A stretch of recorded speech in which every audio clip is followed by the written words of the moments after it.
We shall use General Amin Dada's style. The approach will be a knockout. We are going to defeat them overwhelmingly. Secondly, we shall defend our vote. This is not Dokoro.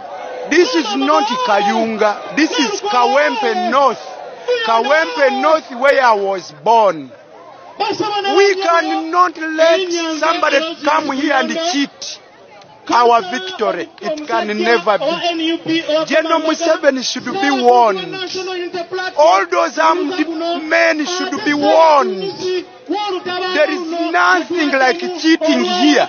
If they want to win the vote, let them do the needful. Let them persuade the voters. We are winning this election. Nobody is cheating this election. There is nothing for free here in Kawempe North constituency. Tewali kubba bululu bwaffe. Zako mukwano gwange yonna gy'osinza obanga otuwuliza bali kwekumira ku mayengo gano aga UG Updates TV.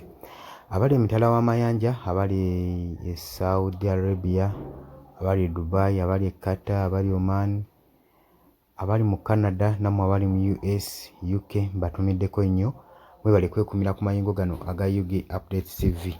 Habula gwatana kubanga otweyunga kukirira wansi waliwo ekigambo subscribe kikoneko obeere ng'otweyunga. Nabagambye dda nti zino channel kasitojja n'olaba nkubiriza nnyo genda maaso n'okusubscribing olw'ensonga zigenda tuyambako nnyo naddala mu biseera bino ebyakalulu okubanga tuyisaawo ekigambo ky'enkyukakyuka, tukunga abantu, tukubiriza abantu, saako naawe okuteekako message yo n'etuuka ku muntu gw'oyagala gw'osindikidde message eyo.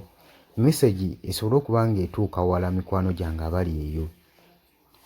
Council Nalukoola avuddeyo n'alabula gavumenti n'abagamba kigwake keetonye, kano akalulu k'e Kawempe temulowooza nti nno ke kali ak'e Kayunga, eno si ke Kayunga oli gwe mwabba, kano akalulu biri serious. Bano bali serious.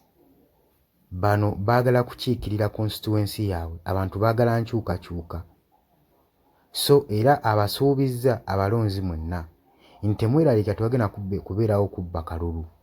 Nga olaba bayungudde aba SWAT, bayungudde aba JET, bayungudde UPDF, bayungudde aba CMY, buli bitongole babimazeewo.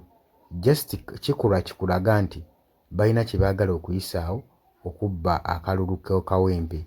Naye byonna kansuubire nti mu abalonzi mu abagenda okusalawo abantu b'omu Kawempe okulaba ani gwe mwagala okubakiikirira, ani agenda okukiikirira constituency yammwe, ani gwe mulabamu obusobozi, musobole okuba nga buli kintu mukitunuuliza enkalirizo.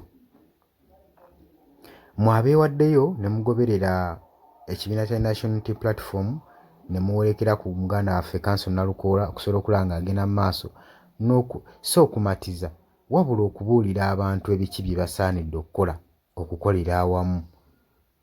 Okitegeera kuba kati we mwatuuka temwetaaga kumatiza wabula kukolera wamu.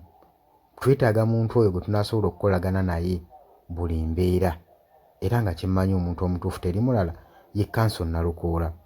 Wabula oli ku UG Updates TV kosinza obanga otuwuliriza mukwano gwange gwe atanatweyungako nkujjukiza kirya wansi waliwo ekigambo subscribe kikoneko naawe obeere ng'oweegattamu naffe. Mbaniriza mu comment section, mwebale kulayikinga, kusharinga. Mbaagaliza olunaku olulungi.